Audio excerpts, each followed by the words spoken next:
आप देख रहे हैं न्यूज बीट पारस जहांजेब के साथ। पैनामा लीक, सियासी क़यादत, फौजी क़यादत और अवाम कौन क्या सोच रहा है और क्या कोई तब्दीली आने वाली है, ये है वो बीट्स जिन पे बात करेंगे आज साबिक सेनेटर फैसल रजा अब्दी से न्यूज बीट में।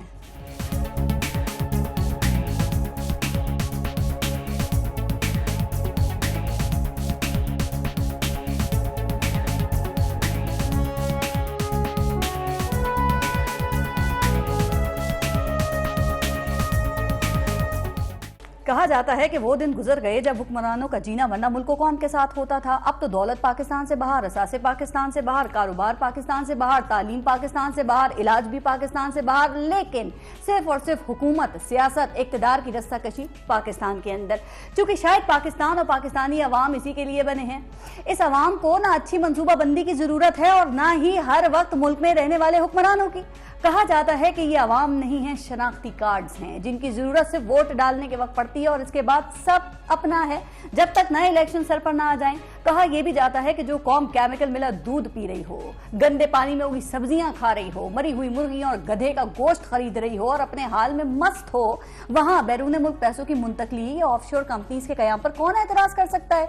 इसलिए जो लोग शोर कर रहे हैं उनको शोर करने दें और मियां साहब को इत्मीनान और सुकून से अपना इलाज कराने दें। वैसे ये हैरत की बात नहीं है कि पाकिस्तान को यूरोप बनाने का ख्वाब दिखाने वाले, पाकिस्तान के शहरों को लंदन, पेरिस और न्यूयॉर्क जैसा बनाने का दावा करने वाले, अरबों रुपयों से मगरिब की तर्ज पर पुल, सड़कें बनाने वाले, मुल्क को कर्ज के दलदल में फंसाने वाले, खुद अपने मुल्क में यूरोप की तर्ज का एक भी हॉस्पिटल नहीं बना सके जहां इनकी बीमारियों का इलाज भी हो सकता हो, या इनके ख्याल में इक्तदार के ऐवानों में लगने वाली बीमारियों का इलाज पाकिस्तान से की फजाओं से बाहर ही मुमकिन है। बहरहाल अब सूरत हाल यह है कि एक छोटू से निमटने के लिए फौज की जरूरत पड़ गई है। तो क्या पैनामा पेपर की स्याही से रोशन वड्डे वड्डे लोगों से भी फौज ही निमटेगी? तो फिर सवाल यह है कि फौज क्या क्या करेगी? इस सवाल के जवाब के लिए एक ब्रेक के बाद हमारे साथ मौजूद होंगे पाकिस्तान की आवाम को जगाने की कोशिशों में मसरूफ सेनेटर फैसल रजा अब्दी। ब्रेक लेते हैं, देखते रहिएगा न्यूज बीट।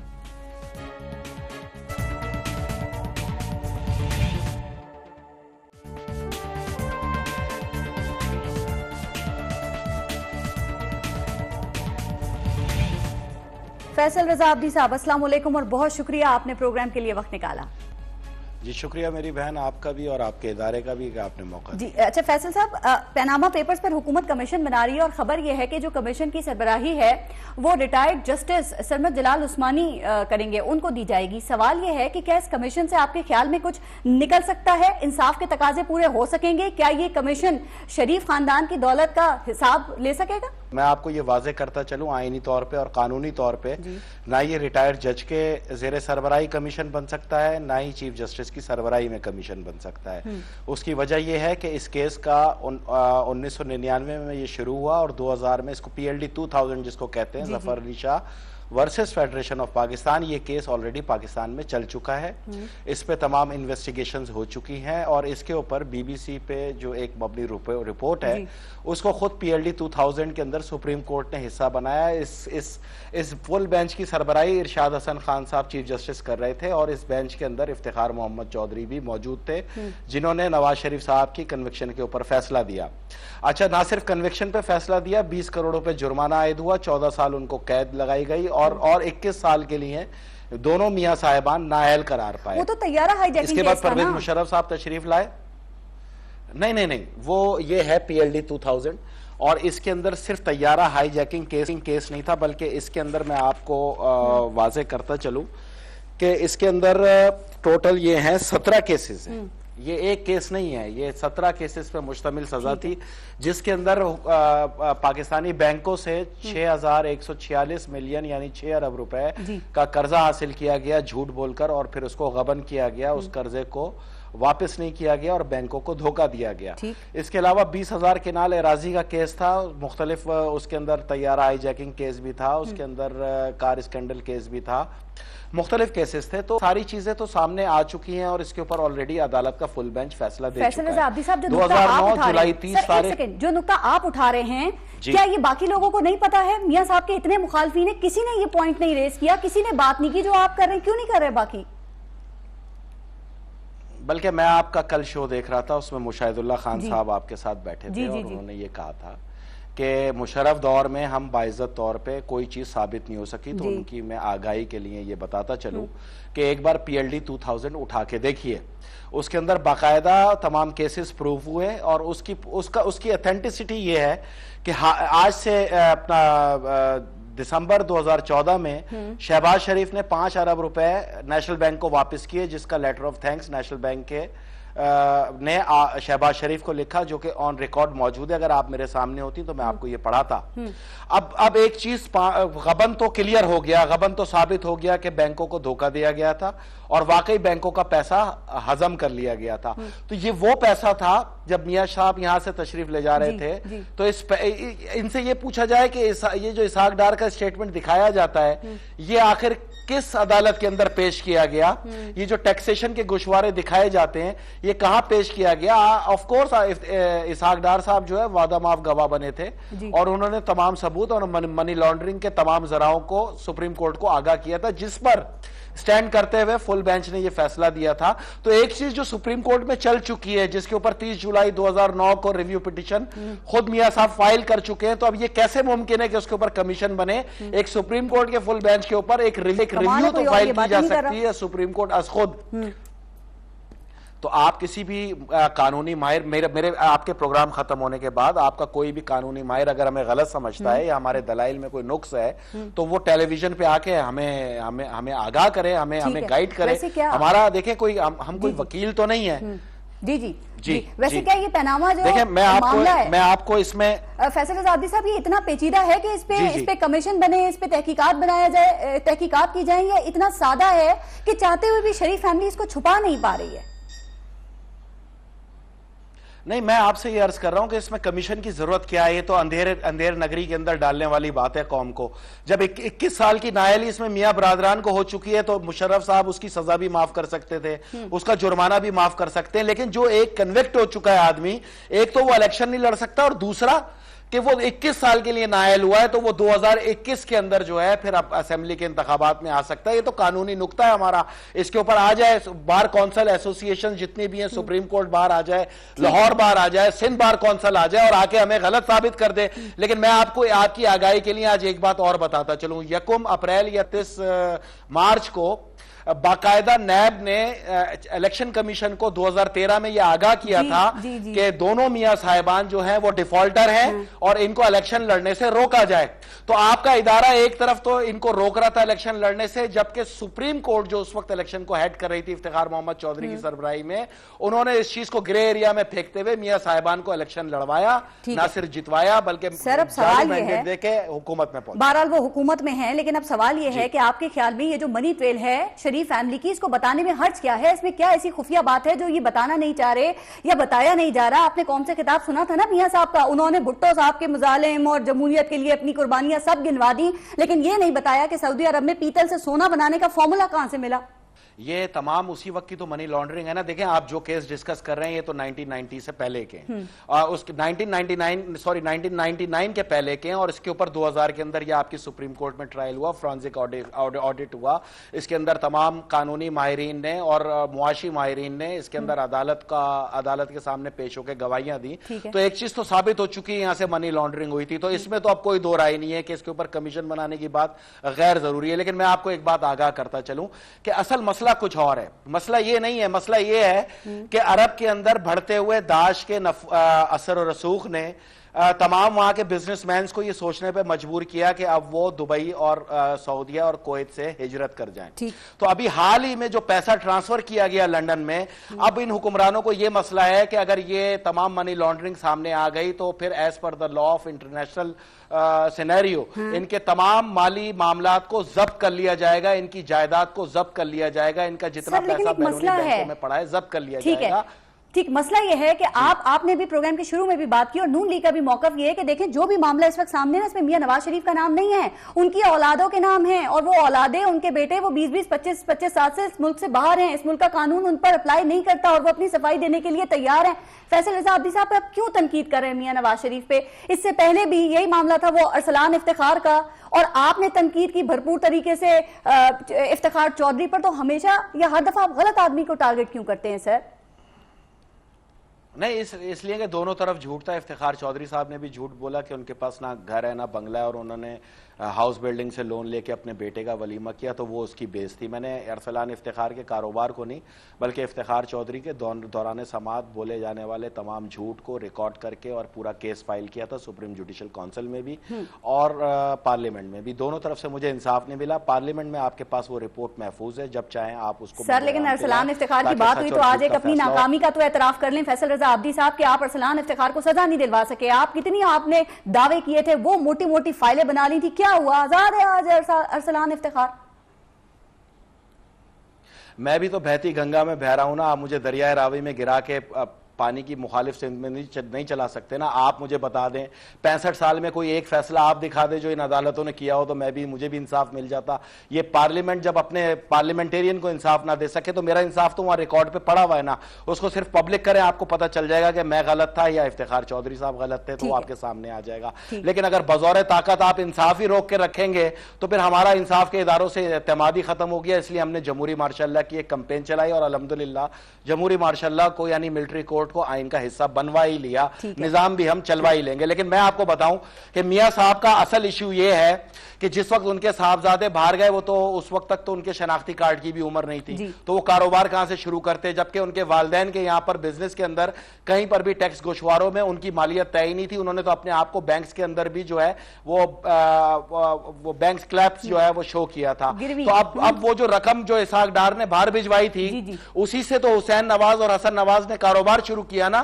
तो असल में वो रकम कहां से आई, उस रकम का जरिया क्या था, ये मौजूद पाकिस्तान में अगर आ जाएगा तो आपको यहां बिल्कुल यही सवालात पे आना चाहिए, गैर जरूरी बात समझाइए। तो वो मैं आपको बता दूं कि ये जी जरा ये समझाइए फैसल रजा अब्दी साहब, नून लीग आजकल ये कह रही है कि टैक्स चोरी करना और टैक्स बचाना ये दो अलग अलग चीजें हैं। आपके ख्याल में दो अलग अलग चीजें हैं या ये एक ही जुर्म है? टैक्स बचाया यानी छुपाया, छुपाया मतलब चोरी। टैक्स बचाओ या छुपाओ, मुल्क का तो दोनों सूरतों में नुकसान हो गया ना। वो बेचारे और क्या कहेंगे यहां पर बैठ के, मतलब उनके पास तो उनके लिए तो ये किताब ही काफी है। ये जिसको PLD 2000 कहते हैं ना, ये किताब ही काफी है। इस पर आ जाए, मेरे से मुनाजरा कर लें, मैं भी यहां बैठा हूं, मैं सारी चीजें सामने रख दूंगा। मैं नैब की जानिब से लिखा हुआ इलेक्शन कमीशन को लेटर भी इनके हवाले कर दूंगा जिसमें ये देख लें कि पाकिस्तान के आईनी इदारों ने इनको इलेक्शन रोकने के लिए सुप्रीम कोर्ट से दरख्वास्त की और इलेक्शन कमीशन से दरख्वास्त भी की, जिसमें फखरुद्दीन जी इब्राहिम जो है वो नाराज होकर घर पे बैठ गए क्योंकि वो उस दरख्वास्त को मानना चाहते थे, जबकि सुप्रीम कोर्ट में इफ्तिखार चौधरी और चारों अरकान मियां साहिबान को इलेक्शन लड़ाना चाहते थे। 10 साल का मुआहिदा भी मैं ही मंजर आम पे लाया था 2010 में, इनके माफीनामे भी मैं ही मंजर आम पे लाया था पाकिस्तान के अंदर 2010 में। तो ये इनके पास, मेरे पास तो पूरा रिकॉर्ड मौजूद है।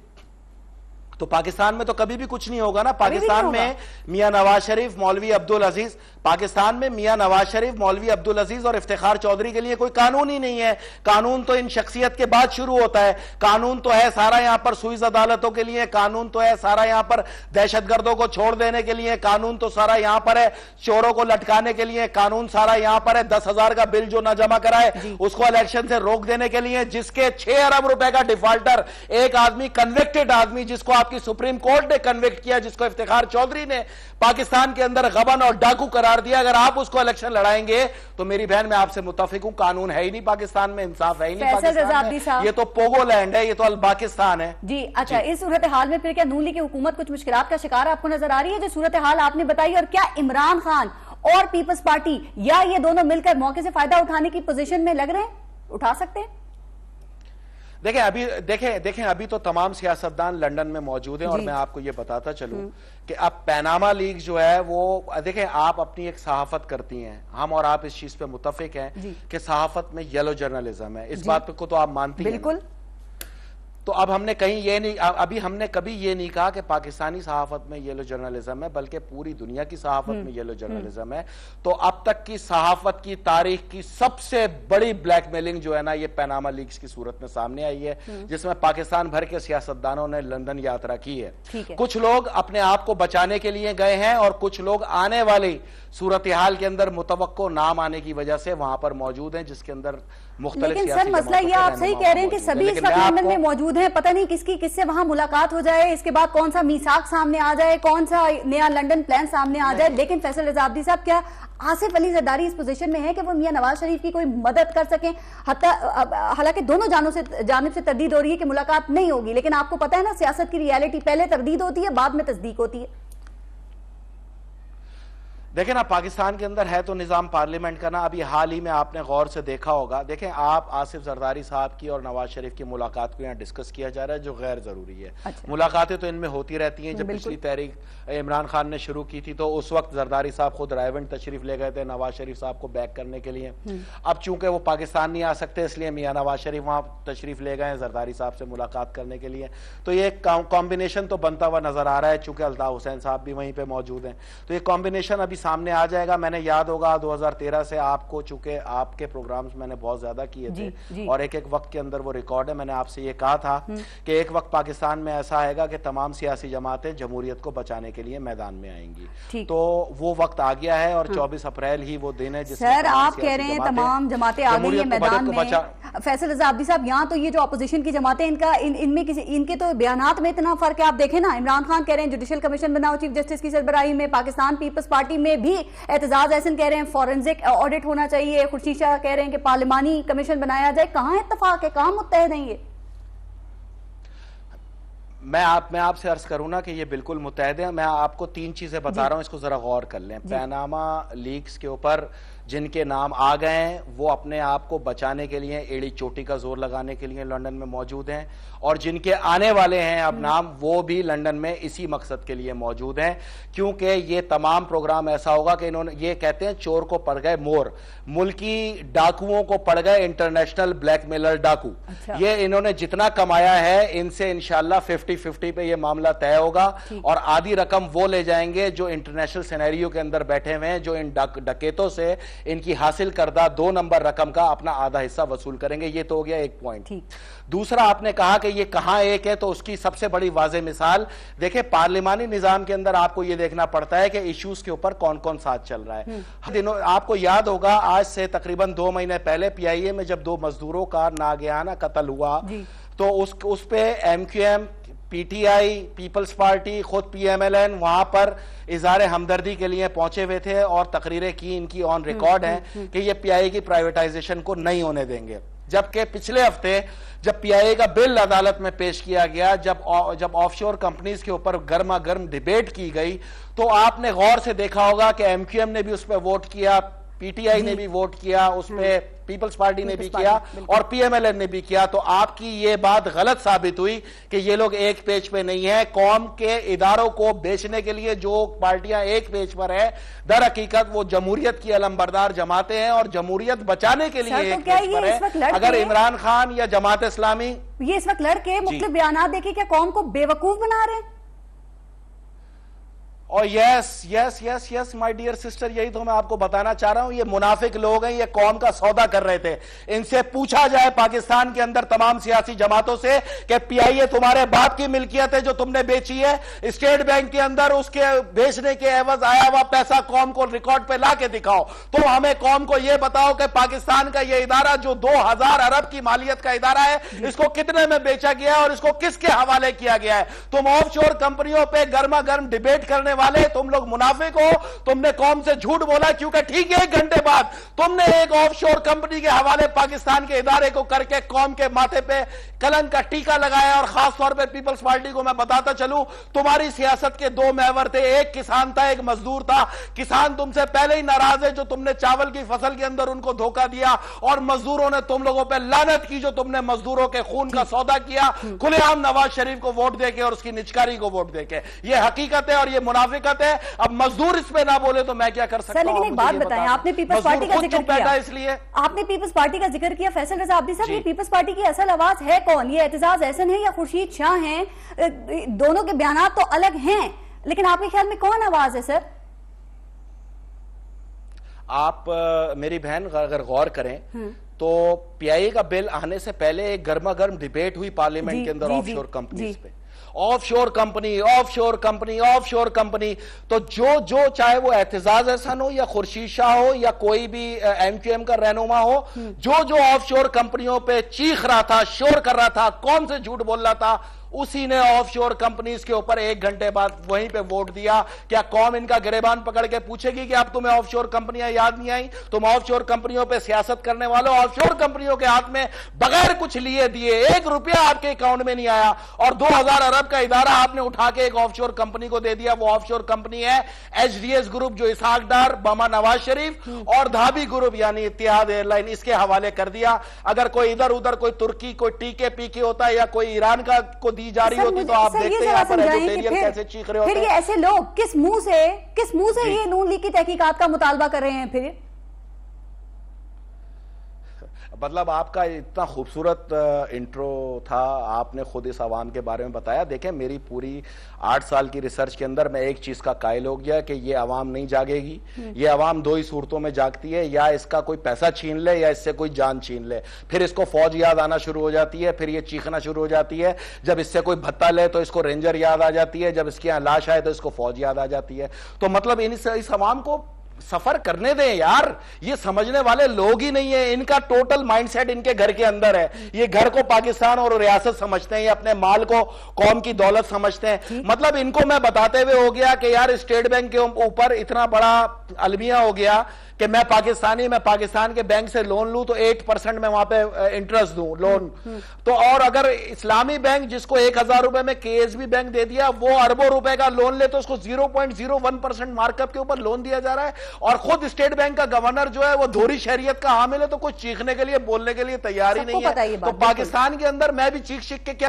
लेकिन इस वक्त जो सूरत हाल है, इसका हल कहां निकलेगा? चले आपने तो बता दिया, लेकिन आसानी के लिए जरा फिर बता दें, सड़कों पर, पार्लियामेंट के अंदर या फिर हेडक्वार्टर में, यानी कि थर्ड एम्पायर की तरफ मामला जाएगा? मेरा सवाल है तहरीक इंसाफ से कि भाईजान आप 4 महीने यहाँ पे धरना दे के गए 2014 के अंदर।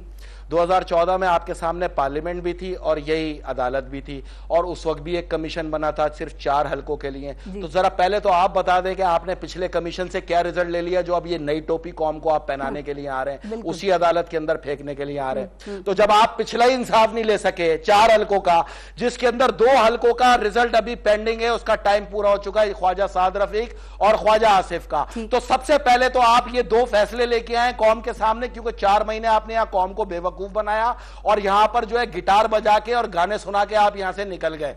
अब आप फिर गिटार और गाने लेके आके पूरी कौम को ढोना चाहते हैं। पहले आपने ढोया कौम को नेटो सप्लाईज के ऊपर, अभी तक नेटो के हमले हो रहे हैं, उसके बाद आप गायब हो गए। फिर आपने कौम को फरगलाया और निकाला इफ्तिखार मोहम्मद चौधरी और आजाद अदलिया के लिए, वहां से आपको खुद इंसाफ नहीं मिला, आपने माफी मांगी, आप वहां से भी निकल लिए। फिर आप 4 महीने या तमाशा लगा के बैठे पार्लियामेंट के सामने 4 हलकों को खुलवाने के लिए, आज तक वो 4 हलकों का रिजल्ट ही नहीं आया, वो भी चला गया। तो आप बार बार हमें इन अदालतों में क्यों भेजते हैं? आपकी क्या एजेंटी है इन अदालतों से? क्या ताल्लुक है आपका इन अदालतों को, जो आप बार बार कौम को वरगला के इन अदालतों की तरफ लाइन में लगा देते हैं? जाए पहले खुद तो इंसाफ लेके आए, अपने 4 हलकों का फिर लेके जाइएगा। तो मैं ये कहना चाहता हूं कि ना आप नवाज शरीफ की बात में जाए। नवाज शरीफ की बात को मैं सही मानता हूं, चलें जी आपने कुछ नहीं किया, तहरीक इंसाफ ने भी कुछ नहीं किया, तो फिर आपकी दी हुई अदालतें जो आपने वोट किया 21वीं तरमीम, आइए मिलिट्री कोर्ट में उसका फैसला कर लेते हैं। मिलिट्री आपके लिए भी काबिल कबूल है, मिलिट्री मेरे लिए भी काबिल कबूल है, वहां पे तहकीकात कर लें, आप वहां कर लें। सर लेकिन एक बात तो बताएं, अब आप कह रहे हैं मिलिट्री कोर्ट्स में तहकीकात कर लें, तो क्या आप समझते हैं कि फिर जो सियासतदान हैं वो ज्यादातर तो फिर वो उसकी लपेट में आ जाएंगे? फिर जमहूरियत कौन चलाएगा मुल्क में? नहीं, सियासतदान नहीं है। पैनामा लीक्स के अंदर बाकायदा एक मीडिया ग्रुप भी है, 245 नाम है उसमें, तो आप बात ही नहीं कर रहे। उससे ताल्लुक रखने वाले, हाँ, उसमें मैं तो आपसे, देखें आपने मुझसे बात की, उसमें तो अभी आपको तहकीकात रिक्वायर्ड है ना, जी। उसके लिए तो आप जहां चाहे तहकीकात कर लें, लेकिन मियां नवाज शरीफ के फैसले की आप तहकीकात नहीं कर सकते। मैं इसलिए स्पेशली ये केस डिस्कस कर रहा हूं, और ये केस डिस्कस करते हुए मुझे 7 साल हो गए, 7 ईयर्स। लोग तो अब आए पैनामा लीक्स पे, मतलब गोरे ने लिख के भेज दिया तो लोग पीछे लग गए।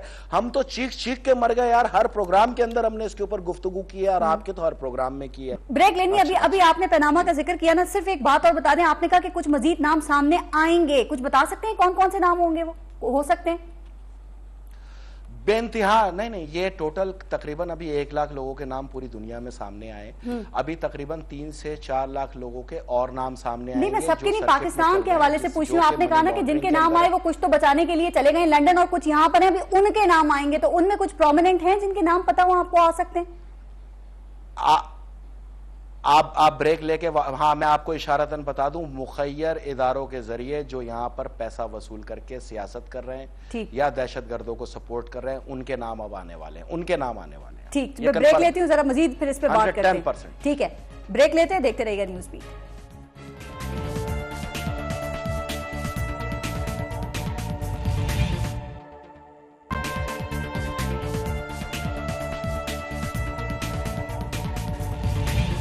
अच्छा फैसल रजा अब्दी साहब, एक इंडियन चैनल का क्लिप है, वो काफी डिस्कस हो रहा है, आपको वो क्लिप पहले दिखाते हैं फिर उस पर बात करेंगे, जरा प्ले कीजिएगा।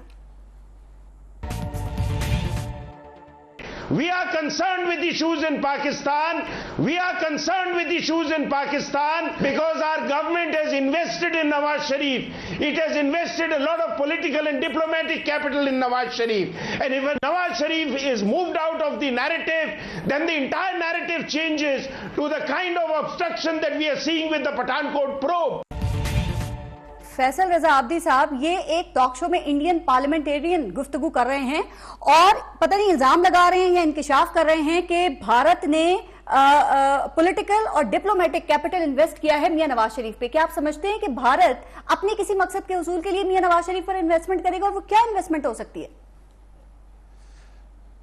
जी 1101% वो दुरुस्त कह रहे हैं और इल्ज़ाम वहाँ पे बैठ के अपने टॉक शो में लगा रहे हैं, जबकि मैं ये इल्ज़ाम जो है 2013 से मुसलसल लगा रहा हूँ कि भारत ने नवाज शरीफ साहब को हमारे गले के ऊपर चढ़वा दिया, यहाँ पर लाकर और घुसबैठिया बना के पार्लियामेंट में बिठा दिया।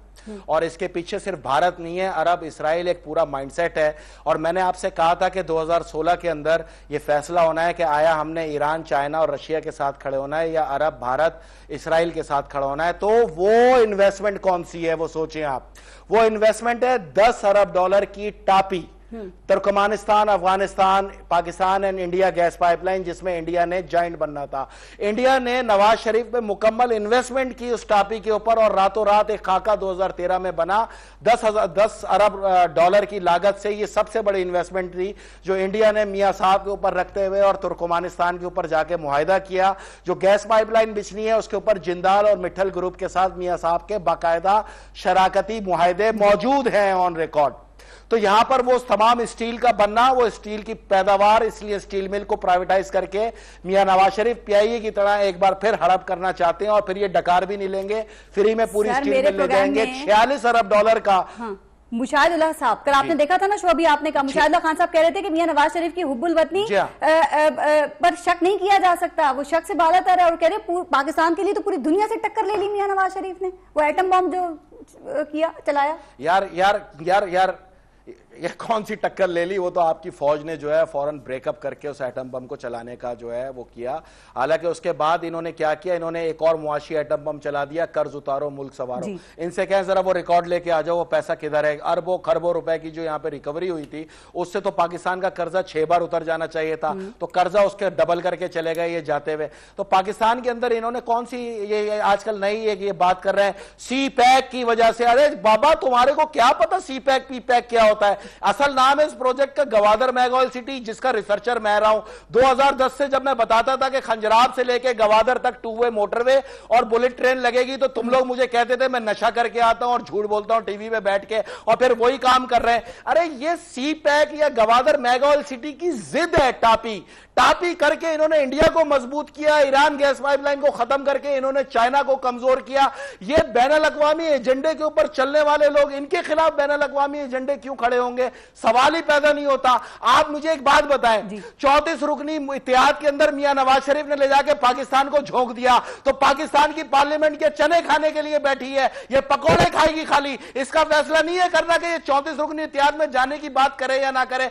दुनिया का सिनेरियो चेंज हो रहा है। दुनिया को 3000 ट्रिलियन डॉलर चाहिए अगले आने वाली तीसरी आलमी और आखिरी जंग अजीम के लिए।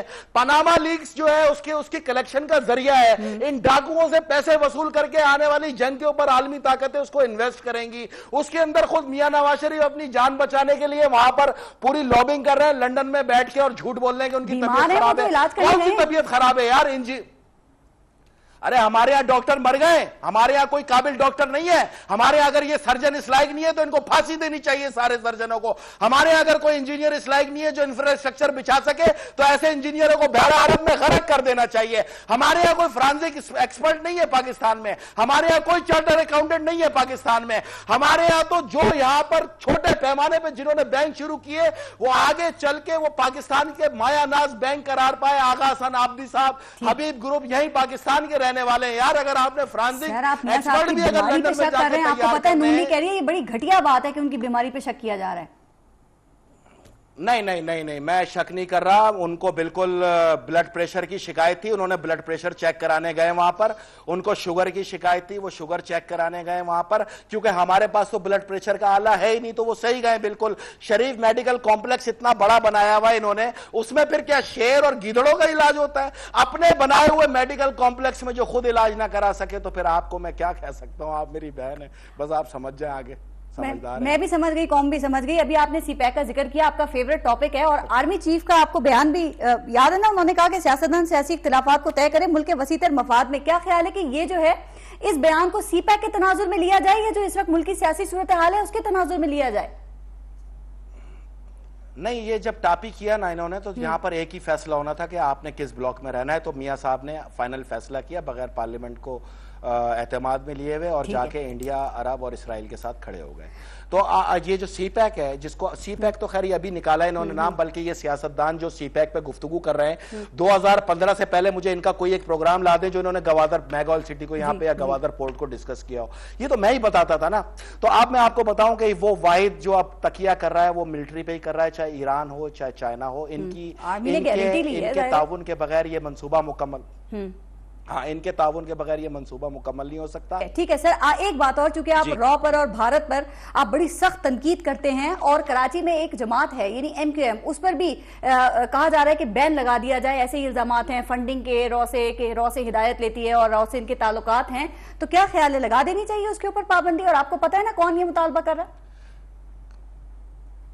पाकिस्तान में किसी की सियासत को खत्म ना किया जाए। देखें, अभी हाल ही में MQM में बेशुमार गिरफ्तारियां हुई, मुझ समेत पूरे कराची ने खामोशी इख्तियार की, क्योंकि हम इन्वेस्टिगेशंस के बीच में नहीं आना चाहते। हम चाहते हैं कि दिफाई इदारे अपनी पूरी इन्वेस्टिगेशन करके हमें बताएं कौन सही है कौन गलत है। लेकिन अगर आपने किसी जमात की सियासत खत्म करने की कोशिश की तो 3 करोड़ लोगों के अंदर ये नफरत भरेगी, और हम नहीं चाहते कि कराची में। क्या यही वजह है कि आप MQM की हिमायत कर रहे हैं, MQM की हिमायत में बयान दे रहे हैं? चूंकि मुस्तफा कमाल और उनकी जो पार्टी है ना, वो कह रहे हैं कि इसके सबूत मौजूद हैं, स्कॉटलैंड यार्ड के पास जो है वो फंडिंग के सबूत हैं, फिर वो तारिक मीर हैं, सरफराज मर्चेंट हैं, उनके बयानात मौजूद हैं। बल्कि वो जो इनके साबिक ब्रिटिश वो है डिप्लोमेट शहरयार नियाजी, उसने कहा कि अल्ताफ हुसैन का वजाहती बयान मौजूद है। तो ये सबूत नहीं है?